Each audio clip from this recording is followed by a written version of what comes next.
جب اللہ کے نبی علیہ الصلاۃ والسلام نے لوگوں کو معبودان باطلہ کی پرستش اور عبادت کو چھوڑ کر خدائے وحدہ لا شریک لہ کی عبادت کی طرف بلایا، اور خوش نصیب لوگوں نے، خوش قسمت لوگوں نے اللہ کے نبی کی اس پکار پر، اللہ کے نبی کی اس دعوت پر لبیک کہا اور اس کو دل و جان سے مانا، اس وقت ان ماننے والوں کو صحابہ کرام کہا جاتا تھا۔ اور یہ لوگ ایسے ماننے والے تھے کہ اللہ کے نبی صلی اللہ علیہ وسلم نے جس بات کو کہہ دیا اس بات کا بالکل اس طرح سے یقین کیا کرتے تھے جس طرح سے میں اور آپ ایک دوسرے کو دیکھ کر یقین کرتے ہیں، اس میں ذرہ برابر شبہ نہیں ہوا کرتا تھا۔ جس وقت وہ لوگ اپنے مذہب کو چھوڑ کر اسلام کو اختیار کیا کرتے تھے، اسلام میں داخل ہوا کرتے تھے، اس وقت وہ اسلام کے اندر ایسے داخل ہوا کرتے تھے کہ اسلام میں داخل ہونے کے بعد وہ سوچتے تھے جو اللہ کے نبی صلی اللہ علیہ وسلم چاہتے تھے کہ وہ سوچیں، وہ سوچا کرتے تھے۔ ان کی زبان سے وہ نکلا کرتا تھا جو اللہ کے نبی صلی اللہ علیہ وسلم چاہتے تھے، ان کی کانوں کے اندر وہ آوازیں جاتی تھیں کہ جو اللہ کے نبی صلی اللہ علیہ وسلم چاہتے تھے۔ ان کا دن ایسا گزرتا تھا جیسا کہ اللہ کے نبی صلی اللہ علیہ وسلم چاہتے تھے، ان کی راتیں ایسی گزرتی تھیں جیسا کہ اللہ کے نبی صلی اللہ علیہ وسلم چاہتے تھے۔ ان کا لینا دینا، ان کے خرید و فروخت کے معاملات، ان کے تجارات کے معاملات، ان کا مہمانوں سے ملنا جلنا، ان کا کھانا پینا، ان کا سفر کرنا، ان کا مہمان نوازی کرنا، غرض یہ کہ جب وہ لوگ اسلام کے اندر داخل ہوا کرتے تھے تو زندگی کے ہر شعبے کے اندر، زندگی کے ہر حصے کے اندر ان کے اسلام داخل ہو جایا کرتا تھا، اور وہ زندگی کے ہر میدان کے اندر صرف اور صرف اسلامی تعلیمات کو مانا کرتے تھے، اور جو ان کی پہلے کی تہذیب تھی، جو ان کے پہلے کے معاملات تھے، جو ان کے یہاں پہلے کی رسومات تھیں، جو ان کے یہاں پہلے کی رسمیں تھیں، ان ساری رسموں کو، ان ساری باتوں کو فراموش کر کے ان سے بیزاری کا اظہار کیا کرتے تھے، اور ان کو اسی لمحے کے اندر، جس لمحے کے اندر وہ اللہ کے نبی علیہ الصلاۃ والسلام کے ہاتھ پر ایمان لاتے تھے، جب سے ان کو چھوڑ دیا کرتے تھے۔ اس کو قرآن کریم نے اس طرح سے بیان کیا کچھ لوگوں کے بارے میں، قالت الاعراب آمنا قل لم تؤمنوا ولكن قولوا اسلمنا ولما يدخل الايمان في قلوبكم، کہ یہ جو دیہات کے لوگ ہیں یہ یوں کہتے ہیں ہم ایمان لے آئے، قل لم تؤمنوا آپ یوں کہیے تم ایمان نہیں لائے، ولیکن قولوا اسلمنا آپ ان سے یوں کہیے کہ تم نے تابع داری اختیار کر لی ہے، ظاہری اعمال کو مان لیا ہے، ولما يدخل الايمان في قلوبكم لیکن ایمان تمہارے دلوں کے اندر ابھی تک داخل نہیں ہوا۔ یہ والی قرآن کریم کی آیت جو اللہ رب العزت نے اس وقت کے ان لوگوں کے بارے میں کہی تھی جو اس کے مصداق تھے، یعنی ایمان ان کے دلوں کے اندر داخل نہیں ہوا تھا، ظاہری طور سے انہوں نے اسلام کے جو ظاہری اعمال تھے، نماز، روزہ، زکوٰۃ، اس کو مان لیا تھا، اس کو اختیار کر لیا تھا، لیکن قرآن کریم کہتا ہے کہ اگر تم ظاہری اعمال کو اختیار کرو گے تو تم مسلمان تو کہلاؤ گے لیکن مومن نہیں کہلاؤ گے۔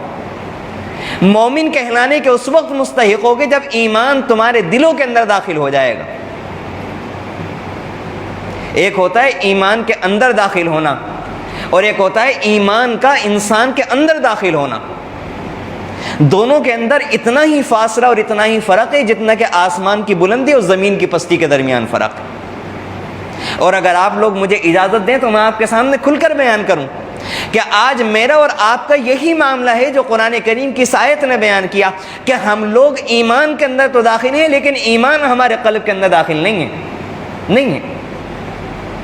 صرف ظاہری طور سے چند باتوں کو ہم نے مانا ہوا ہے، اختیار کیا ہوا ہے۔ جمعے کا دن آیا تو نماز پڑھ لی، رمضان المبارک کا مہینہ آیا روزے رکھ لیے، کسی کو اللہ رب العزت نے توفیق دی اس نے حج کر لیا، کسی کو توفیق ہوئی اس نے قربانی اور زکوٰۃ کا عمل دوہرا لیا۔ یہ چند موٹی موٹی باتیں ہیں کہ جن کو ہم نے کل اسلام سمجھا ہوا ہے کہ یہ سارا کا سارا اسلام ہے، اور ہماری کمزور اور کوتاہ نظر اس انسان کو کہ جو نماز کا پابند ہو، روزے اور زکوٰۃ کا پابند ہو اور قربانی کرنے والا ہو، ہماری کوتاہ نظر کے اندر وہ سب سے اعلیٰ اور سب سے اچھے درجے کا فرسٹ نمبر کا مسلمان ہے، چاہے اس کے معاملات کچھ بھی ہوں، چاہے اس کی زبان کتنی بھی گندی ہو، چاہے اس کا تجارت کرنے کا انداز کتنا بھی خراب ہو، چاہے وہ کاروبار حرام طریقے سے کرتا ہو، چاہے وہ سودی لین دین کرتا ہو، چاہے اس کی زبان سے گالیاں نکلتی ہوں، چاہے وہ زناکاری کی طرف راغب ہو، چاہے اس کی نگاہ صاف نہ ہو، چاہے اس کے کانوں کے اندر کیسے بھی جملے پڑتے ہوں، چاہے وہ کیسے بھی لوگوں کے ساتھ اٹھتا بیٹھتا ہو، غرض یہ کہ اگر کوئی انسان ہمیں چند کام کرتا ہوا نظر آتا ہے، یہ موٹے موٹے کام، تو ہم یہ سمجھتے ہیں، اپنے بارے میں بھی سمجھتے ہیں اور دوسروں کے بارے میں بھی یہی معیار ہے کہ اس سے اچھا کوئی مسلمان نہیں ہو سکتا۔ قرآن کہتا ہے کہ نہیں، یہ تو سب سے آخری درجے کا مسلمان ہے کہ جس نے ظاہری چیزوں کو، چند چیزوں کو اختیار کر لیا۔ ایمان تو وہ ہوتا ہے کہ جو دل کی کایا کو پلٹ کر رکھ دیتا ہے، جو دل کی دنیا کو پلٹ کر رکھ دیتا ہے۔ جس وقت انسان کے دل کے اندر ایمان داخل ہوتا ہے تو پھر اس کے بعد رات کی نیند اس کو صبح کا فریضہ ادا کرنے سے نہیں روک سکتی، اس کا جسم اخلاق سے بھرپور ہونے سے اس کو اپنے آپ کو نہیں روک سکتا، اس کی زبان شیریں ہوگی، وہ عمدہ گفتگو کرے گا، اس کے کانوں کے اندر کوئی غلط جملہ نہیں جائے گا، وہ کسی کی غیبت نہیں کرے گا، وہ جھوٹ نہیں بولے گا، وہ اپنی زبان سے کسی کو تکلیف نہیں دے گا، وہ اپنی زبان سے کسی کا دل نہیں دکھائے گا، وہ وعدہ کرنے کے بعد وعدہ نہیں توڑے گا، وہ اپنے کسی بھی عمل سے اپنے کسی مسلمان بھائی کو کیا بلکہ اللہ کی کسی بھی مخلوق کو دانستہ یا غیر دانستہ طور سے کبھی بھی تکلیف نہیں دینے والا۔ اس کی تجارت حلال ہوگی، اس کی تجارت کے اندر حرام کا 1 روپیہ بھی کہیں سے کہیں تک نہیں پایا جائے گا، اس کا چلنا پاکیزہ ہوگا، اس کی آنکھیں جھکی ہوئی ہوں گی، اس کا ایک ایک عمل چیخ چیخ کر چلا کر یہ اعلان کرے گا کہ ہاں اس بندے کے دل کے اندر ایمان ہے، اس وجہ سے اس کا دیکھنا جدا ہے، اس کا سننا جدا ہے، اس کا بولنا جدا ہے، اس کی مہمان نوازی جدا ہے، اس کے خرید و فروخت کے معاملات جدا ہیں، اس کا ہر معاملہ جدا ہے، اس کی نماز کچھ نرالی ہے، اس کی تلاوت کا انداز کچھ الگ ہے، اس کا اللہ کو یاد کرنے کا انداز کچھ الگ ہے، اس کی دعا مانگنے کی کیفیت کچھ الگ ہے۔ جب ایمان دل کے اندر داخل ہوگا تو ان اعمال کے اندر یقین پڑنا ایسا ہی ہے جیسا کہ سورج نکلا ہوا ہو اور اس کی روشنی زمین پر آنا یقینی ہے، اسی طرح سے ایمان کے ساتھ ساتھ ان اعمال کا ہونا یقینی ہے۔ اور اگر نمازیں چھوٹ رہی ہیں، اگر زبان سے جھوٹ نہیں چھٹ رہا ہے،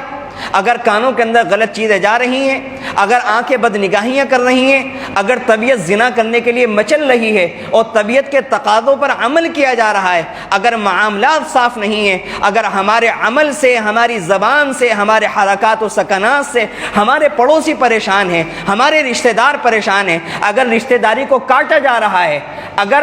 اگر دین کے اعمال کو برملا اور علی الاعلان چھوڑا جا رہا ہے اور اس کے چھوڑنے کے اوپر ہمارا دل ذرہ برابر نہیں دکھ رہا ہے، تو ہمیں مان لینا چاہیے کہ ابھی یہ کہا جائے گا کہ ہمارے دلوں کے اندر ایمان داخل نہیں ہے، ہم ایمان کے اندر داخل ہوئے ہیں، اور ایمان میں اس طرح سے داخل ہوئے کہ اللہ تعالیٰ نے محض اپنے فضل و کرم سے ہمیں ایک مسلمان گھرانے کے اندر پیدا کر دیا، نہیں تو ہم اس طرح سے ایمان میں بھی داخل نہیں تھے۔ اور جب انسان کے دل کے اندر ایمان داخل ہوتا ہے، پھر روز بروز، دن بدن اس کے دل میں اللہ کی محبت کی جو کیفیت ہوتی ہے وہ دن بدن بڑھتی رہتی ہے، حتیٰ کہ وہ پھر فرضوں پر اکتفا نہیں کرتا، وہ نوافل کے اندر ہمت کرتا ہے، اشراق کی پابندی کرے گا، چاش کی پابندی کرے گا، اس کے سجدے طویل ہو جائیں گے، اس کے رکوع لمبے ہو جائیں گے، اس کے دعا مانگنے کا وقت لمبا ہو جائے گا، اس کے دیکھنے کا انداز بدل جائے گا، اس کے بات کرنے کا انداز بدل جائے گا۔ یہ ساری کی ساری باتیں وہ ہیں کہ جب ایمان دل کے اندر داخل ہوتا ہے تو یہ ساری کی ساری باتیں خود بخود انسان کے اندر آتی ہیں۔